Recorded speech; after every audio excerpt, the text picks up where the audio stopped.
Babu karahatil isyarah bisalam bil yad wa nahwiha bila lafdhin. Bismillahirrahmanirrahim. Min kitab Al-Adhkar li Imam Nawawi nafa'ana Allah bihi wa bi'ulumihi wa bi'ulumikum wa bi'ulumi salihin fi darin amin. Amin. Ila an qala radhiyallahu anhu wa ankum wa anna bikum, makruh memberi isyarat dengan tangan atau lain tanpa mengucap salam. Dari Amr bin Shu'aib, dari ayahnya, dari atuknya, dari Nabi sallallahu alaihi wasallam bersabda, "Laisa minna man tashabbah bi ghairina wa la tashabbahu bil yahudi wa la bin nasara, fa inna taslim al yahud al isyarah bil asabi' wa taslim al nasara al isyaratu bil kaf." Tidak termasuk golongan kami orang yang menyerupakan dirinya dengan orang di luar kami. Jangan kalian menyerupakan diri kalian dengan orang Yahudi, jangan pula dengan orang Nasrani. Sesungguhnya salam orang Yahudi ialah memberi isyarat dengan jari-jari, dan salam orang Nasrani ialah isyarat dengan telapak tangan. Riwayat Tirmidzi, ia menyebut hadis ini dhaif. Adapun hadis yang diriwayatkan oleh Tirmidzi dari Asma binti Yazid, inna Rasulullah sallallahu alaihi wasallam marra fil masjid yawman wa usbatun minan nisa'i qu'udan fa'asyara biyadihi bitaslim. Sesungguhnya Rasulullah sallallahu alaihi wasallam pada satu hari lalu di dalam masjid. Di sana ada kelompok wanita yang sedang duduk.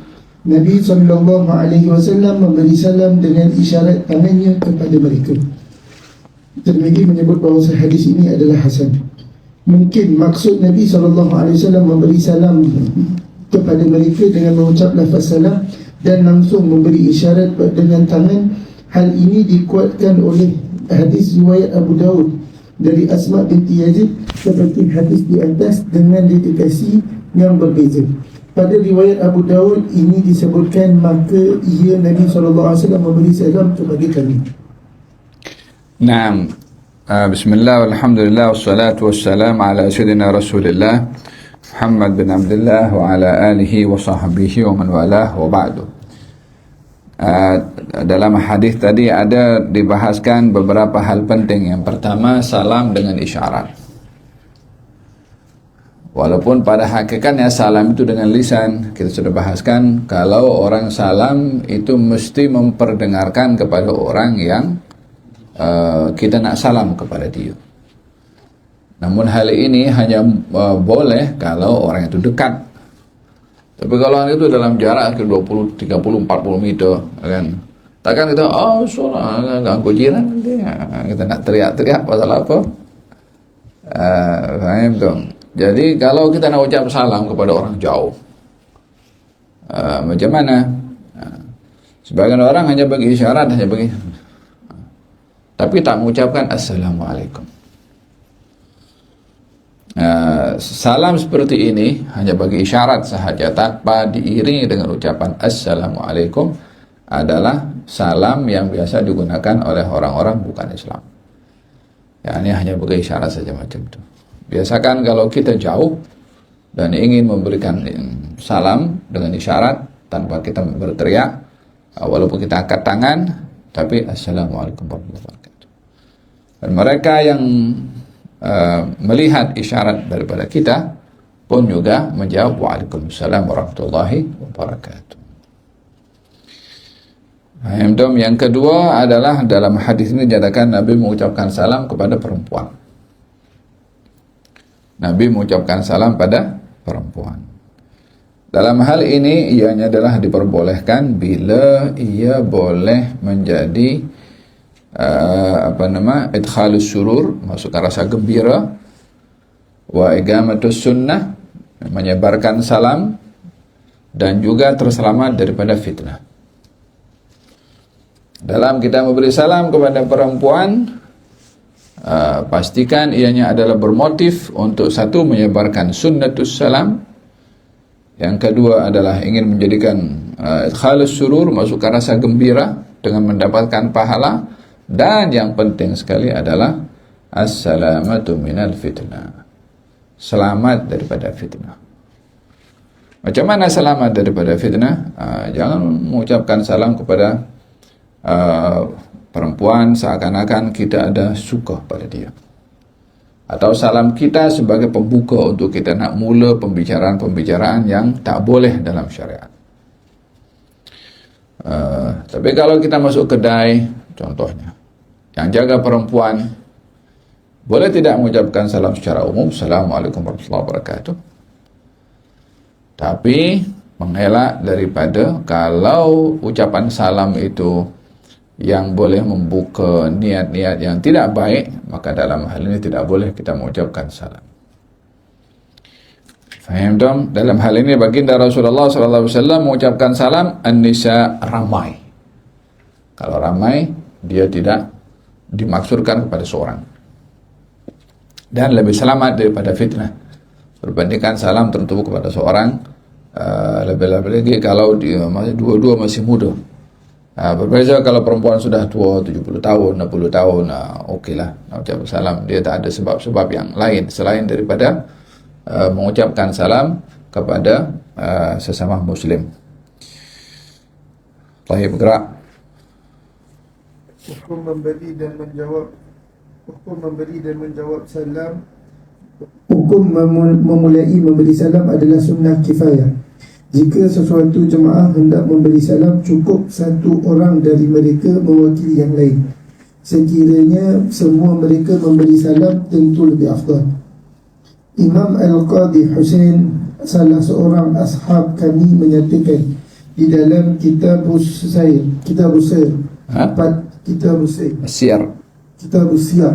pada ta'liqnya, tidak terdapat hukum sunat kifayah bagi kita kecuali pada hukum memberi salam ini. Menurut pendapatku, apa yang dikemukakan Al-Qadhi ini tidak Sunnah kifayah dimaksudkan itu, kita selalunya ada namanya fardu kifayah. Apa fardu kifayah? Fardu kifayah adalah satu perbuatan yang diperintah, yang kalau dilakukan oleh sebahagian, maka gugur kewajiban daripada yang lain. Itu namanya fardu kifayah. Fardu, tapi kalau sebahagian dah buat, gugur kewajiban daripada yang lain. Berbeza dengan namanya fardu ain. Fardu ain namanya kewajiban individu, per orang, yang tak boleh digantikan oleh orang lain, tak boleh di-cover oleh orang lain, dia sendiri kena buat. Ada sunnah namanya sunnah kifayah. Sunnah kifayah, perbuatan itu sunnah, kalau dilakukan oleh sebahagian, maka gugur sunnah daripada yang lain, tapi semuanya dapat pahala. Seperti kalau kita datang ramai-ramai, 10 orang, datang pergi ke majelis. Paham tuh? Yang ucap satu saja, Assalamualaikum warahmatullahi wabarakatuh. Kita 10 orang, tapi yang ucap salam hanya seorang. Maka ini sudah memadai untuk 10 orang ini diwakili oleh satu dalam mengucap salam, dan pahalanya didapat oleh semua. Pahalanya didapat oleh semua. Ini namanya sunnah kifayah. Melainkan kalau kita masuk 10 orang ke tempat tersebut, kemudian kalau semuanya mengucapkan salam, dia boleh, maka afdal ucapkan semua. Hanya perbezaannya sekarang, kalau yang duduk dalam ruangan ini, yang duduk seorang, yang salam 10 orang, kita kena jawab 10 kali, Waalaikumsalam warahmatullahi wabarakatuh, atau hanya sekali saja? Sekali saja untuk semua, Waalaikumsalam warahmatullahi wabarakatuh. Gerak. Menurut pendapatku, apa yang dikemukakan Al-Qadhi ini tidak benar. Sebab pada ashab kami mengatakan bahawa menjawab hamdalah orang yang muslim juga sunnah kifayah hukumnya. InsyaAllah akan datang keterangannya selepas ini. Sejemaah ahli dari ashab kami mengatakan pula bahawa korban juga sunnah kifayah bagi setiap rumah tangga. Apabila di antara mereka sudah ada yang berkorban, cukuplah buat yang lainnya mendapatkan sunnah berkorban, menegakkan syiar agama. Adapun mengenai jawapan salam, ada jawaban dari Imam Nawawi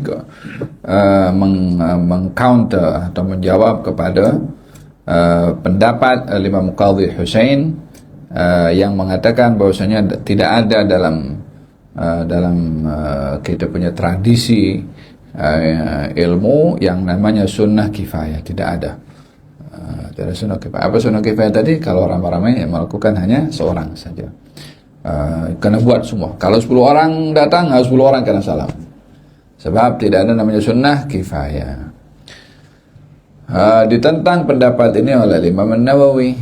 Katanya ada sunnah kifayah. Macam mana tak ada sunnah kifayah? Bukan hanya dalam masalah salam je, tapi dalam tashmitul atis. Tashmitul atis, orang bersin ajib. Ya alhamdulillah, yang dengar sunnah menjawab yarhamukallah. Kalau yang dengar ramai, adakah semua kena menjawab? Kalau sebahagian menjawab sudah memadai. Itu pun bahagian daripada sunnah kifayah. Satu orang buat, gugur sunnah daripada yang lainnya, sementara mereka berkongsi juga untuk mendapatkan pahala kalau sama-sama menyebutkan yarhamukallah. Di antaranya juga adalah sunnah kifayah orang yang beramal ibadah korban. Satu family, ayah berkorban, saya niat ini korban untuk saya, untuk istri saya dan anak-anak saya yang nafkahnya wajib ke atas saya. Contoh. Kayak buat seorang, tapi yang sunnahnya dapat kepada semua ahli keluarga. Ini namanya sunnah kifayah. Satu orang buat, gugur daripada yang lainnya. Yang lain pun juga dapat pahala. Nah, gerak. Adapun mengenai jawaban salam, jika orang yang diberi salam itu sendirian, maka fardu ain menjawabnya. Dan jika mereka terdiri dari satu jemaah, maka menjawabnya fardu kifayah. Sekiranya salah seorang daripada mereka sudah menjawab, maka tidak berdosa lagi mereka semua. Dan sekiranya tidak ada yang menjawab semuanya, maka itulah puncak daripada kesempurnaan dan keutamaan jawaban salam. Para ashab kami bersepakat. Kalau dalam jawab salam katanya, kalau yang hadir untuk kita ucap salam kepadanya hanya seorang, maka wajib kepada dia untuk menjawab. Sudah menjadi fardu ain, bukan fardu kifayah. Hanya dia seorang saja. Kita masuk rumah, hanya ada seorang saja dalam rumah, maka dalam rumah itu wajib untuk menjawab salam karena tak ada orang lain. Tapi kalau ramai dalam rumah ada, atau dalam majelis seperti ini ada ramai, maka jawabnya adalah fardu kifayah. Fardu kifayah maknanya kalau sebagian orang sudah menjawab, gugur kewajiban daripada yang lainnya. Nah, kalau tak ada menjawab, orang menjawab, Assalamualaikum warahmatullahi wabarakatuh, diam semua, maka semuanya berdosa. Sebab mengucapkan salam sunnah, menjawab salam wajib. Iqra. Para ashab kami bersepakat bahawa pendapat bahawa sekiranya salam yang ditujukan kepada suatu jamaah itu diwajibkan oleh orang lain, tidak bererti telah menggugurkan kewajipan mereka, kerana mereka masih tetap wajib menjawabnya.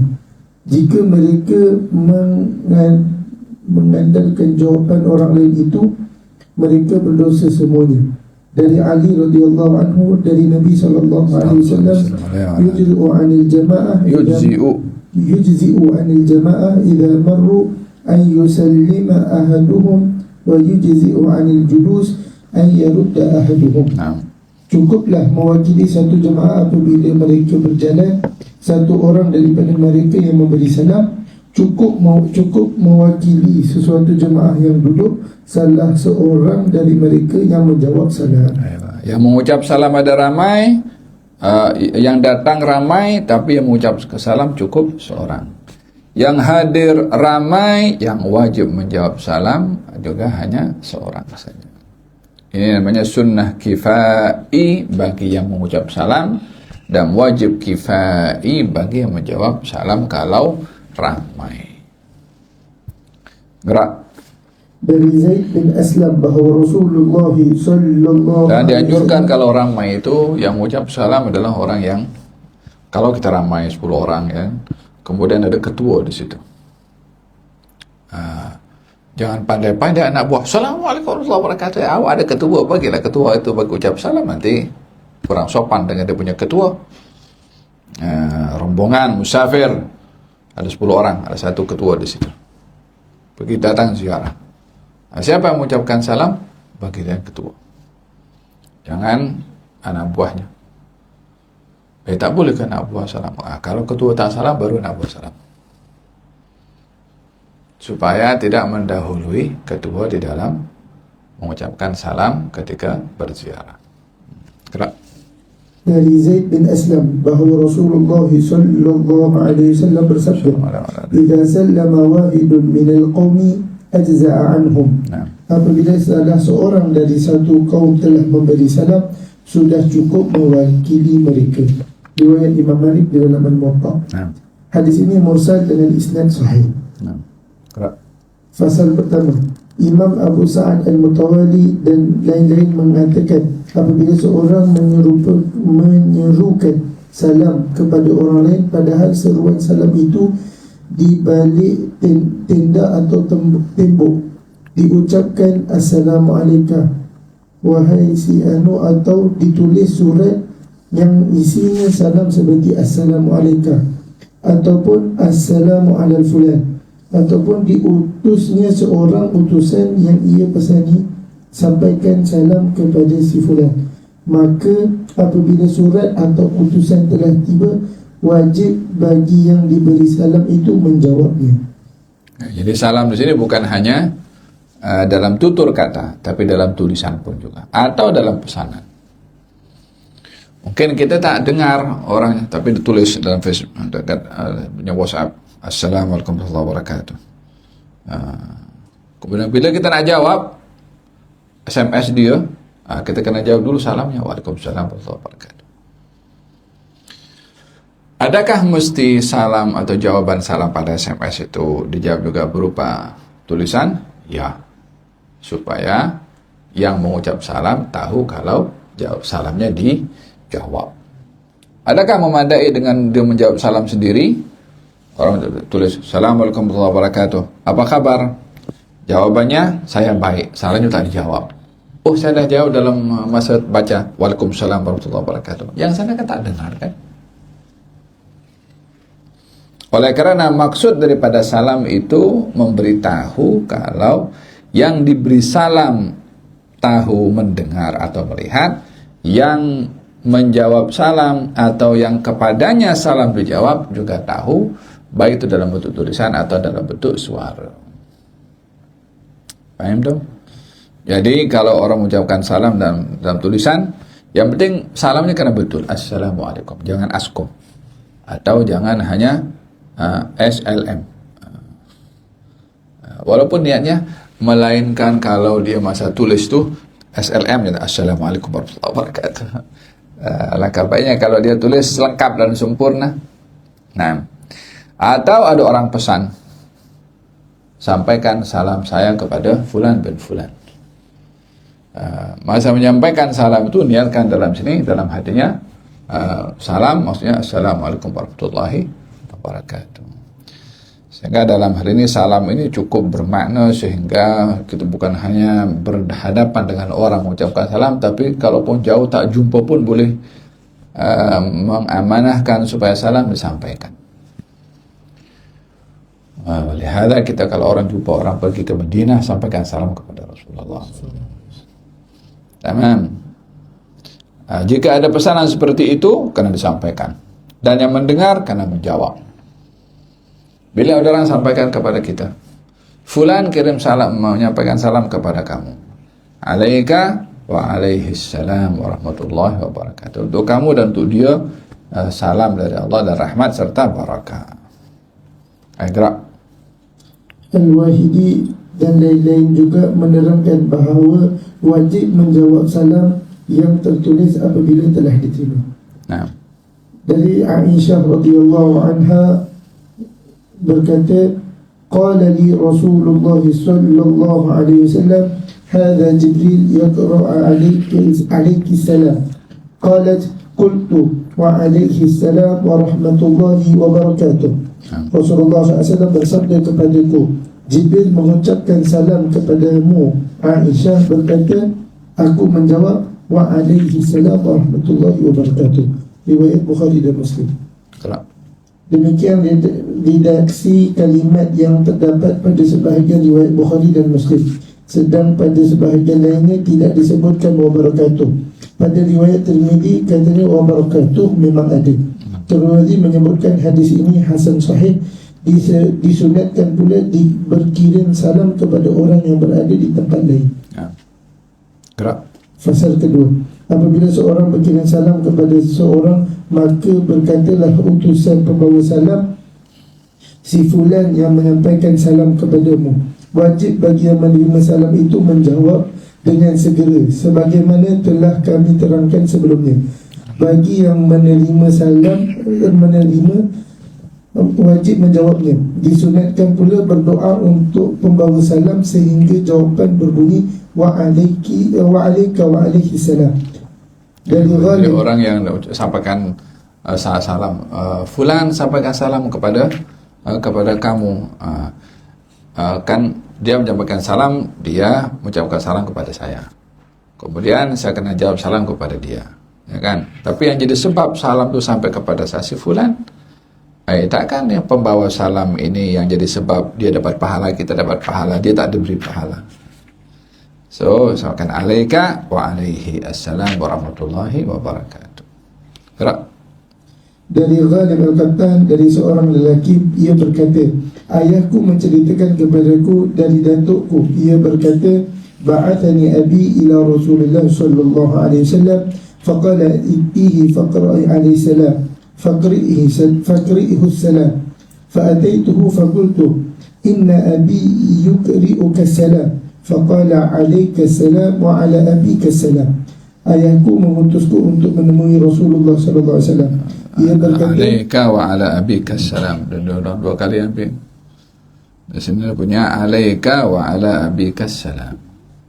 Andak ايش؟ عليك السلام وعلى أبيك السلام. Ya khair. Ayahku mengutus untuk menemui Rasulullah SAW. Dia berkata, datangi Rasulullah, maka sampaikan kepadanya salamku. Aku pun datang kepadanya lalu berkata, sesungguhnya ayahku mengucapkan salam kepadamu. Nabi SAW menjawab, alaikassalam wa ala abikassalam. Riwayat Abu Dawud. Hadis tersebut di atas walaupun diriwayatkan dari seorang yang tidak dikenali, seorang lelaki, tetapi sebagaimana telah kami sebutkan di awal kitab bahawa hadis ini berkenan dengan fadilat amal, sekalipun dhaif masih dapat dipegangi menurut ahli ilmu. Nah. Bismillahirrahmanirrahim. Qala al-muallif fi kitab Fiqh as-Sunnah an-Nabawiyyah min al-Uhud al-Muhammadiyyah. Qala radhiyallahu anhu, katanya, fa'alima anna al-wajiba 'ala al-'abdi an yu'tiya lillahi ma amarahu bihi mahabbatan fi rabbih 'azza wa jalla. Katanya sudah diketahui bahwa menjadi satu kewajiban bagi seorang hamba bila ingin memberi, maka memberi kerana Allah, dengan tujuan kerana cinta kepada Allah dan meraih cinta dari Allah. La talaban lil iwad ad-dunyawi aw al-ukhrawi. Bukan menjadikan matlamat pada perbuatan ibadahnya itu untuk mendapatkan pulangan dari Allah Subhanahu wa taala, baik itu daripada hal keduniaan atau hal akhirat. Fa inna dzalika min su'i adabin min su'i adab wa jahlun bi 'azamatillahi ta'ala. Yang demikian itu, yakni bila kita berbuat ingin mendapatkan pulangan dari Allah Subhanahu wa taala, menunjukkan kurang adab kepada Allah taala. Gimana itu? Ya kan, kita ramai yang saya bahaskan kemarin kan tentang peringkat orang beribadah kepada Allah ada 3 level. Ada orang beribadah kepada Allah peringkatnya level hamba sahaya. Hamba sahaya itu buat kerja. Apa sebab? Takut kena hukum. Jadi buat kerjanya mungkin dia tak ikhlas buat kerja dia. Pasal kalau tak kerja kena hukum, baik dia kerja. Faham tu? Macam ada pelajar. Faham tu? Bagi tahu, balik lewat daripada cuti kena cuci bilik air. Cepat balik awal, bukan kena seronok balik awal, dia kata kena hukum dia. Faham tu? Wa illa dia para pelajar semua kena serahkan handphone kepada mudir. Kalau tidak maka kena push up 90 kali contoh. Dia bagi bukan seronok, dia bagi dia punya handphone. Tapi takut kena hukum. Beza dengan orang yang dia serahkan dia punya handphone di peraturan. Aku kena hormat dengan peraturan di madrasah. Ini ustaz aku yang suruh. Ini mudir yang bagi arahan. Kita kena hormat, kena ta'zim. Sama tak sama dengan orang bagi handphone dengan terpaksa, takut kena hukum, takut kena cuci bilik air dengan orang bagi dengan rela hati. Perbuatannya sama-sama serahkan, tapi keadaan levelnya beza. Yang satu ikhlas bagi, yang satu terpaksa. Orang balik awal ke madrasah dengan ikhlas rono, dengan orang balik ke madrasah takut kena hukum, sama-sama balik. Semakin hamba juga pada Allah Ta'ala. Beribadah kepada Allah Ta'ala. Asal kalau kita ibadah masuk neraka nanti. So jadi ibadahnya dia pasal apa? Pasal takut kena hukum. Dengan orang beribadah kepada Allah Subhanahu Wa Ta'ala. Kenapa ibadah? Engkau Tuhan. Engkau yang layak disembah. Selain engkau tak layak disembah. Sama-sama beribadah, cuma motifnya beza. Ada orang beribadah kepada Allah levelnya level peniaga, businessman. Dalam berbisnis cari untung. Kita bekerja, kita bangun pagi, kita datang awal, kita pun balik pun juga balik on time juga ikut masa yang diberikan. Dia punya CEO bagi tahu. Yang datang lewat kena potong. 1 jam potong 100 ringgit contoh. Dia datang awal, pasal apa? Daripada aku kena potong. Tapi kalau mudir tak bagi atau si punya CEO tak bagi tak bagi gaji, atau lambat bagi gaji, atau kurang bagi gaji, aku tuntut engkau, aku report pada engkau. Mungkin dia ketika buat kerja tu datang awal ke buat kerja, mungkin kerja dia tak suka dia kerja, tapi pasal dah karena di sini dapat untung. Berbeza orang dengan dia beribadah kepada Allah Subhanahu Wa Taala, disuruh dan dia taat pada Allah Subhanahu Wa Taala. Apa sebabnya? Engkau Tuhan. Engkau kasih, engkau tak kasih, tidak merubah statusmu itu sebagai Tuhan yang layak dan wajib untuk disembah. So, jadi yang pertama beribadah kepada Allah takut kena hukum, yang satu beribadah kepada Allah cari untung, yang ketiga beribadah kepada Allah, engkau Tuhan. Yang tak ada siapa yang lebih layak daripada engkau untuk disembah. Engkau kasih, engkau tak kasih, bukan urusanku. Itu urusanmu, ya Allah Subhanahu Wa Ta'ala. Pada hadal al-Sayyidatina Rabi'ah al-Adawiyah, ya Allah, janganlah engkau jadikan ibadahku karena takut kepada nerakamu atau ingin surgamu. Jadikan ibadahku karena sebabnya engkau adalah Tuhan yang layak untuk disembah. Faham tu? Oleh hadal, kita dapati orang-orang yang kadang-kadang dia beribadah kepada Allah Subhanahu Wa Ta'ala. Faham tu? Dia pergi umrah. Tapi dalam hatinya dia dah buat dah dalam hatinya, aku nak dapat projek ni kan, aku nak pergi umrah lah. Tujuannya apa pergi umrah dia untuk dapat dia projek. Balik pada umrah tak dapat. Ya Allah, aku dah pergi umrah dah. Ini peniaga. Faham tu? Kalau kita nampak budak kecil, main basikal, dia bagi tahu kepada maknya, Mak, atau bagi kepada ayahnya, nak main basikal.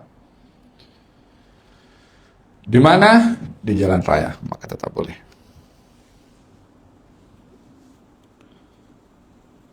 Adakah bermakna orang tua itu tak baik kepada anaknya tak boleh main basikal?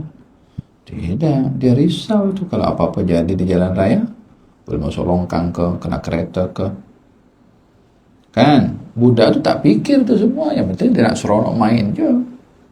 Tapi mak bapak dia tahu.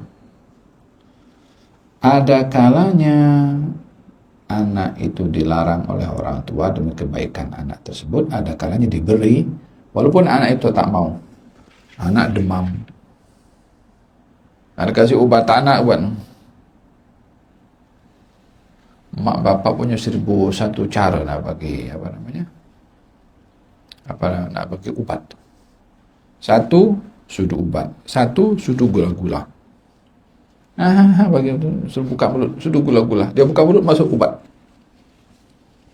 Dipaksa. Apa sebabnya? Sebab mak bapak tahu apa yang terbaik bagi anaknya ketika saat itu. Siapa yang lebih tahu tentang kita lebih dari Allah Ta'ala? Kita ada. Kita minta tak dikasih.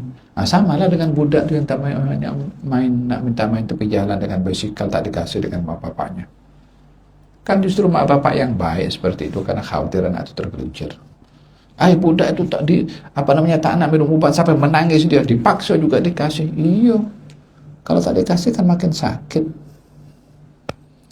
Allah subhanahu wa ta'ala lebih tahu apa yang diperlukan oleh hambanya, lebih daripada hamba itu tahu apa yang diperlukan oleh dirinya sendiri.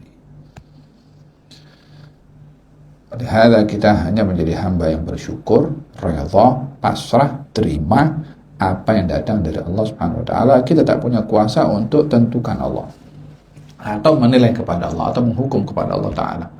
Kenapa aku beribadah aku tak dapat juga? Kenapa aku sudah puasa tapi tak sehat juga? Kenapa aku sudah berobat tapi tak kunjung afiah juga? Kenapa aku sudah berbuat tapi tak dapat zuriat juga? Kenapa?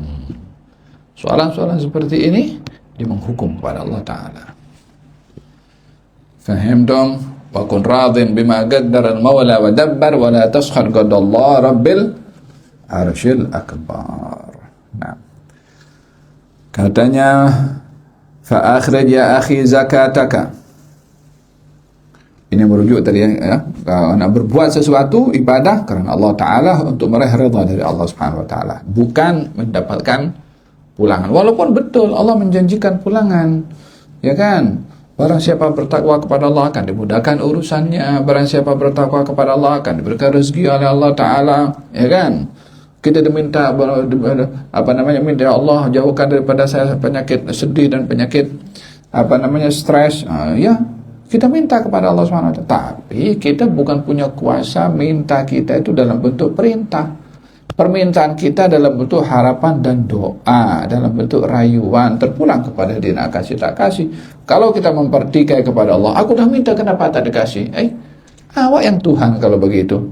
Kerana diperintah kepada Allah untuk kasih. Ayam dong.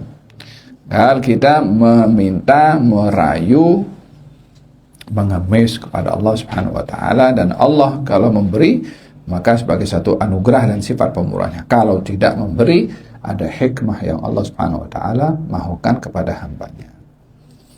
Bil hadis menyatakan, aku menduga kepada hambaku dengan sehat, karena kalau aku duga dia dengan sakit, dia akan menjadi sesat. Kadang-kadang aku duga hambaku dengan sakit, karena kalau dia sehat dia akan sesat. Aku duga hambaku dengan kaya, karena dia miskin dia akan jual agama. Aku duga hambaku dengan miskin, kalau dia kaya justru dia akan kufur kepada aku. So Allah yang maha tahu kenapa si fulan kaya, kenapa miskin, kenapa fulan sehat, kenapa dia sakit. Allah yang tahu. Hal-hal yang gaib hanya diketahui oleh Allah, serahkan kepada Allah Ta'ala tanpa kita menghukum dari segi zahirnya atau berburuk sangka pada Allah Ta'ala. Fa akhri ya akhi zakataka taw'an, keluarkanlah wahai saudaraku zakat kamu, wa imtithala li amri rabbik, sebagai perintah daripada Tuhanmu, wa illam tutawi'ka nafsuka, walaupun hawa nafsu kamu sukar untuk berbuat demikian. Sebab orang suka kepada duit, suka kepada harta. Nak keluarkan zakat 2,5%. Kalau 2,5% daripada 10.000, ya mungkin hanya 250 ringgit. Kalau 100.000, 2.500. Kalau 1 juta, 25.000. Nak keluar cash 25.000 tuh. 25.000 banyak kan? Boleh second hand dapat Alza ini. Duk pikir. Itu baru 1 juta. Kalau 10 juta, kalau 100 juta, kalau 1 bilion. Kalau bukan orang yang bertakwa kepada Allah Subhanahu wa taala dan tahu ini rezeki dia punya. Faham? Akhrij zakatak, keluarkan kau punya zakat. Walaupun hawa nafsu kamu sukar untuk menyetujuinya. Fattakhidh laka akhan nasihan yuraggika ila kamalil iman. Pilih teman yang baik yang boleh menasihati kamu supaya kamu taat pada Allah. Fa hunaka la tatawaqqaf ala tawa'udihi laka harqaka bin nar in lam tukhrij zakatak fa innaka tasir kaman aman kurhan fala shahu imanuka wallahu tawalla hudak. Amin. Rawahu Bukhari Muslim marfu'an bunil Islam ala khamsin syahadatu an la ilaha illallah Muhammadar Rasulullah wa iqamus shalah wa itaz zakah wa hajjul bait wa shaumi Ramadan. Wa rawa Abu Dawud mursalan anhu sallallahu alaihi wasallam hassinu amwalakum biz zakah wa dawu mardakum bis sadaqah. Lindungilah harta benda kamu dengan kamu mengeluarkan zakat. Lindungilah harta benda kamu dengan kamu mengeluarkan zakat. Ya, ini orang mengeluarkan zakat hartanya akan terpelihara.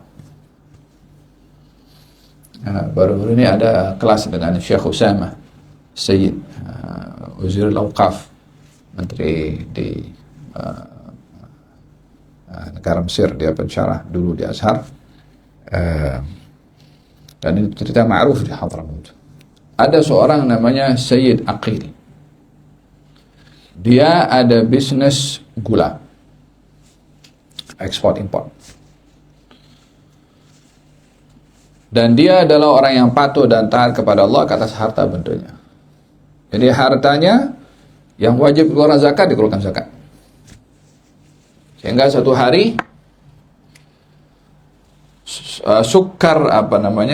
gula yang akan diimport daripada luar naik kapal, dapat kabar kalau kapalnya tenggelam. Diberitahu kepada Sayyid Aqil. Sayyid Aqil, ini engkau punya gula, katalah kontainer perahu kapalnya tenggelam. Katanya sukar Aqil ma yaghrak. Gulanya Aqil tak tenggelam. Ya Sayyid Aqil, ini perahu sudah masuk semua dengan dia punya kontainer semua. Agar sukar Aqil ma yaghrak. Gulanya Sayyid Aqil tidak tenggelam. Subhanallah, dapat berita kalau kontainer yang sepatutnya membawa gula Sayyid Aqil tak terbawa. Sehingga perahu yang tenggelam membawa kontainer-kontainer yang lainnya. Dia punya gula selamat. Ditanya, ya Sayyid Aqil, apa yang bikin kau yakin kalau kau punya gula itu selamat? Al-hadits Nabi SAW. Nabi bagi tahu, katanya, jagalah, lindungilah harta kamu dengan kamu mengeluarkan zakat. Aku dah keluarkan zakat itu dulu, gula itu sebelum gula itu dihantar. Aku yakin sudah Allah akan jaga punya harta. Pasal Nabi bersabda, hasinu amwalakum biz zakah. Dengan kata lain, orang yang tak mau keluarkan zakat, dia telah mendedahkan hartanya kepada kebinasaan. Wadawu mardakum bisadaqah, obatilah orang-orang sakit di antara kamu dengan kamu bersedekah. Ya, ini fadilah sedekah ini selain daripada pahala, ia adalah menjadi asbab untuk mendapatkan kesehatan. Nak cari sehat, banyak sedekah. Sehat jasmani, sehat rohani. Hatta 1 ringgit. Hatta 50 sen. Yang penting sedekah. Nah, wallahu ta'ala a'lam. Gerak. Gerak ya garik. Man minkum ya gerak. Surah. Wa yanbaghi an yatadhakaru.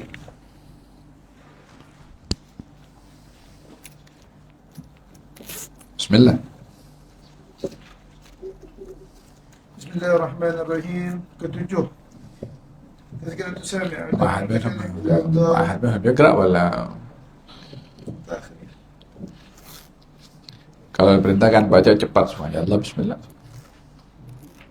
Hayya. Bismillah.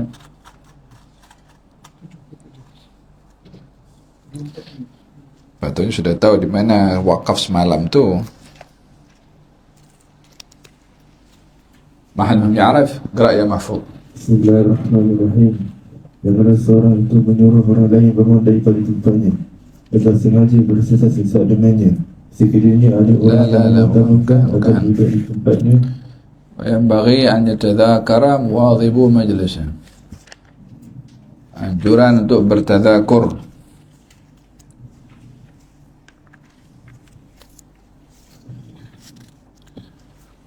وينبغي أن يتذاكر مواظب مجلس الشيخ ما وقع فيه من الفوائد في الضوابط والقواعد وغير ذلك. Sepatutnya bagi pelajar bermudzakarah, mengulang kaji apa yang sudah didapat daripada majlis gurunya, daripada faedah-faedah dan juga kaidah-kaidah yang didapat. Wa an yu'idu kalam asy-syaikh fima bainahum, dan mengulang kaji, mengulang balik apa yang dikata oleh gurunya, apa yang dikatakan oleh gurunya daripada syarahan kitab itu. Fa inna fil mudzakarati naf'an 'aziman, sesungguhnya di dalam bermudzakarah ada manfaat yang besar. Wa yanbaghi al mudzakaratu fi dzalika 'inda al qiyam fil majlis fi majlisihi, dan dianjurkan dalam kita mengulang kaji bila selesai daripada majlis bersama dengan gurunya, qabla tafarruqi adhanihim, sebelum berpecah fikiran mereka, wa tashattuti khawatirihim wa syudhuri ba'd ma sami'uhu an afhamihim thumma yatadhakarunahu fi ba'd al-awqat. Syekh ada menyebutkan di sini berkenaan dengan adab kepada guru dan adab kepada ilmu adalah mudzakarah ilmu yang disampaikan oleh gurunya. Belajar fiqh, selesai kelas terus langsung mudzakarah. Tidak menunggu esok, tidak menunggu lusa. Ustaz Fuad, iftah al-bab. Tujuannya adalah bila selesai kelas, baru selesai, ini kan otak kan baru lagi dengar apa yang disampaikan, lagi hangat, ya kan? Untuk lebih lekat lagi diingatan, diulang kaji. Ulang kaji sesama pelajar. Yang demikian adalah lebih memberikan ingatan kepada pelajar apa yang disampaikan oleh gurunya, karena masih baru mereka mendengar dan mengulang kaji apa yang didengar. Kenapa tutup muka? Sini duduk sini. Sini. Tutup.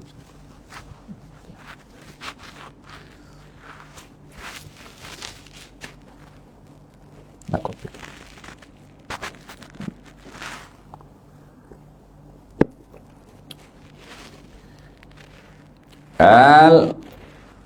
Hada sunnatul mudzakarah. Sunnatul mudzakarah. Apa sunnatul mudzakarah? Ada mengulang kaji subjek. Faham? Mengulang kaji subjek bila lepas kelas ni, balik naik kereta, Habib tadi cakap apa ya? Salam tu ada berapa dia punya adab ya? Hukumnya ada berapa ya? Apa tu sunnah kifai? Apa tu fardu kifai? Apa tu fardu ain? Apa sunnah aini? Ya kan? Oh, kalau salam dari jarak aja, macam mana? Mudzakarah. Mudzakarah itu yang menguatkan apa yang kita paham, jadi lekat diingatan. Oleh hada di dalam kita punya pembahasan semalam, ilmu itu akan kekal diingatan kalau didengar dengan fokus. Selain didengar, ditulis. Selain ditulis, dihafal. Selain dihafal, diulang kaji. Barulah ilmu itu akan lekat. Ayo gerak. Sebenarnya diskusi tersebut berlangsung setelah guru bangkit daripada majlis ni. Qala al-khatib. Qala al-Khatib rahimahullah berkata, wa afdalul mudzakarah mudzakaratul lail. Nah. Maksudnya diskusi yang paling utama untuk dilakukan adalah diskusi pada waktu malam. Nah. Sesungguhnya sekumpulan daripada kalangan salaf memulakan diskusi daripada waktu isyak dan kadang-kadang dia berterusan sehingga mereka mendengar azan subuh. Nah, la ilaha illallah. Kan Habib Salim Habib Salim bin Hafid, atuknya Habib Umar. Itu kadang-kadang bermudzakarah di waktu malam bulan purnama. Kan nak guna cahaya bulan tu. Dengan kondisi dulu susah, lampu bukan mudah, kalaupun ada pun juga dia kena pakai minyak pun perlu duit. Faham tu? Tapi mereka betul-betul jadi orang karena mereka punya semangat itu dengan ilmu. Gerak. Sekiranya seseorang tidak menemui teman yang dapat berdiskusi dengannya, maka dia perlu berdiskusi dengan dirinya sendiri, mengulangi ilmu yang didengarinya dan menyebutkan di dalam hatinya agar ilmu itu melekat dalam pada fikirannya. Kalau tak boleh bermudzakarah dengan kawan, mudzakarah dengan diri sendiri. Faham betul. Dulu masih kita belajar di mana di Mesir, di Kairo dulu, di Al-Azhar. Bila kita sudah dekat dengan ujian, dengan exam, ujian di Azhar itu bukan mudah. Di satu buku itu kena baca semua. Sehingga dulu saya dengan satu kawan saya namanya Fahmi Al-Jufri. Kalau belajar mudzakarah dengan dia, kalau salah satu daripada kita letih dan mengantuk, tidur, tapi yang satu tak tidur. Bagi masa 15-20 menit atau setengah jam maksimum, kejutkan balik. Karena khawatir kalau sama-sama tidur telanjang nanti. Nah, jimat masuk. Jadi salah seorang daripada kita tidur, yang satu bangun, tunggu setengah jam, balik kejut. Kalau dia yang mengantuk, dia pun tidur. Kita yang jaga. Jam kita bangun. Terus tu, soal jawab. Bukan buku dia jawab dengan hafazan. Atau sebaliknya. Untuk saling ingatlah. Pernah satu masa tu, pasal kita duduk berdua. Satu tempat. So, saya pun pandai masak. Itu di dapur pun juga ulang kaji ni. Kita masak, dia baca kitab kuat-kuat. Kadang-kadang ditanya soalan, kita jawab sambil masak. Ya Allah.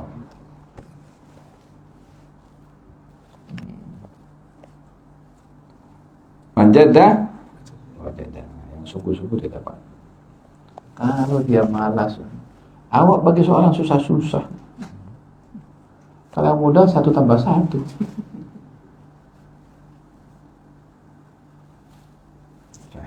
Kasih soalan susah tu supaya kita pandai.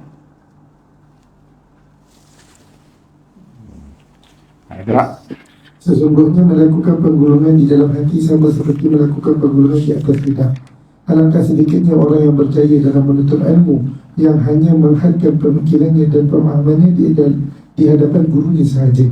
Kemudian dia meninggalkan majlis ilmu, terus bangun pulang dan tidak mengulang kaji. Al-Habib Ali Al-Jufri ada cerita. Al-Habib Abu Bakar masyhur. Abu Bakar masyhur rahimahullah. Abu Bakar masyhur selalu hadir majlis adalah Habib Abdul Qadir bin Ahmad Sekar. Bila datang sudah siap dengan dia punya catatan kertas dan ada tape recorder. Dulu tu masih pakai, bukan pakai sekarang, kecil je macam tu, letak di situ, dari jauh pun kita boleh. Dulu pakai tape recorder yang pakai kaset gitu. Dia datang awal, dia duduk di sop hadapan, disediakan dia punya alat-alat keperluan tu untuk nak record, dia punya bateri, dia punya wire, sudah ready. Kalau bateri habis ada extra bateri, punya mikrofon lengkap semua, diatur semua. Habibul Qadir datang, duduk, dia sudah siap, tinggal tekan play atau record. Selesai, dipungut semua barang yang masuk dalam the new bag, terus pergi jalan, nak balik. Waktu itu yang drive adalah Al-Habib Ali Al-Jufri. Katanya Habib tunggulah sekejap, kita nak jumpa dengan kawan, nak sembang, kephalak apa semua, nak cari hibur apa semua. Kata Habib Bakar, kalau dia mau duduk dengan mereka, tak apa, dia pergi jalan sendiri. Habib, anda mau hantar sama anda, kalau mau hantar sama anda, ayo hantarkan anda balik. Jadi bagi pilihan, nak duduk sembang silakan. Saya balik sendiri.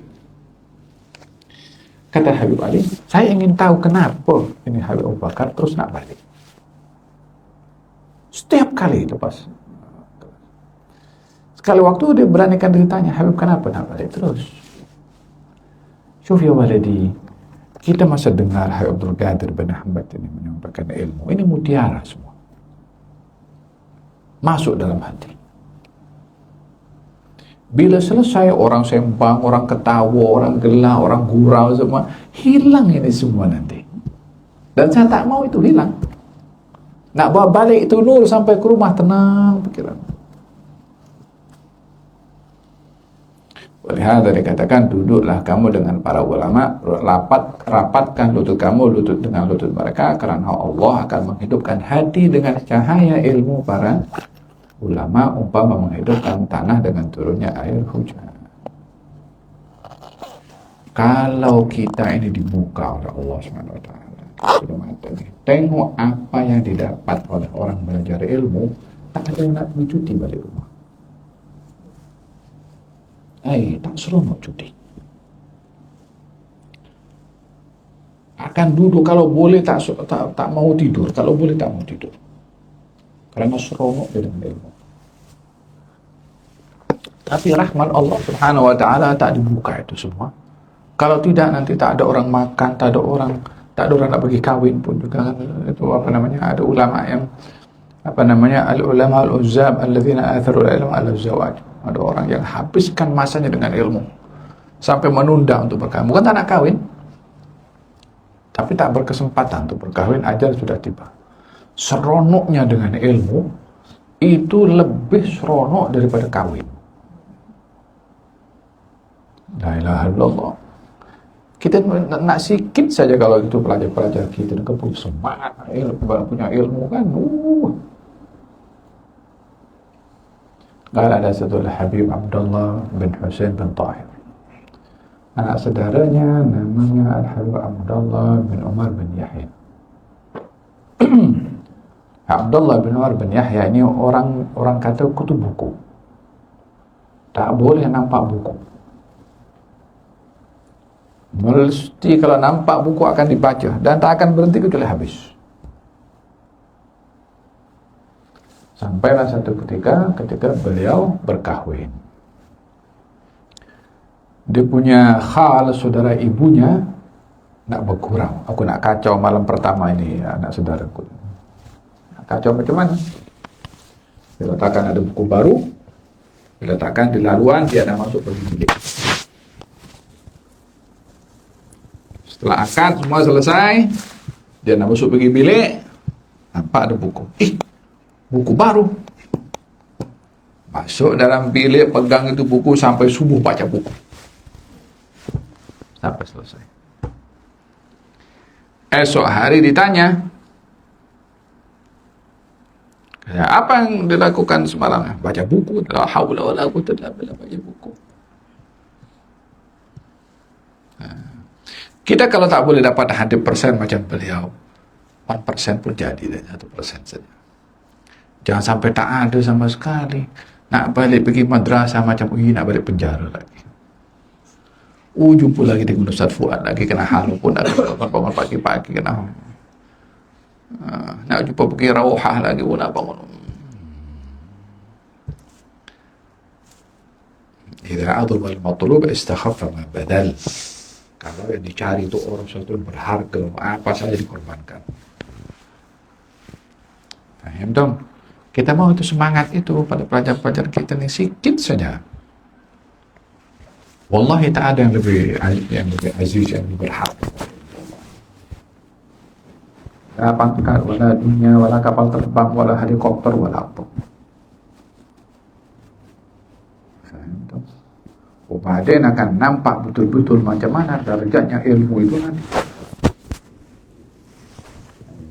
Ada apa namanya dan rijal kutubu fi sabilillah an yab'athahumullahu ulama lima jarawna maqamahum indallah.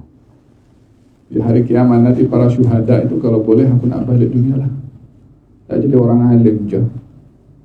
Dia korbankan nyawanya, ya. Pangkatnya orang berilmu lebih tinggi di sisi Allah Ta'ala. Nah, orang mati syahid dikorbankan dirinya. Orang berilmu dinyelamatkan orang lain. Nah, dong, so, jangan sekali-kali bosan belajar. Jangan sekali fedam. Jangan sekali-kali merajuk. Jangan sekali-kali nak berhentilah. Pasal Pak Ustaz itu dah marah pada aku. Awak kalau berbuat seperti itu, awak sudah register untuk menjadi orang yang menggagalkan diri sendiri. Untuk semangat belajar seperti mana para ulama terdahulu, semangat menghadiri ilmu, semangat belajar, semangat mengulang kaji. Ya Rabbal Alamin, sehingga Allah golongkan kita dalam golongan orang-orang yang tekun dalam belajar dan mendapatkan ilmu bermanfaat. Amin Allahumma amin. Sirrul Fatihah.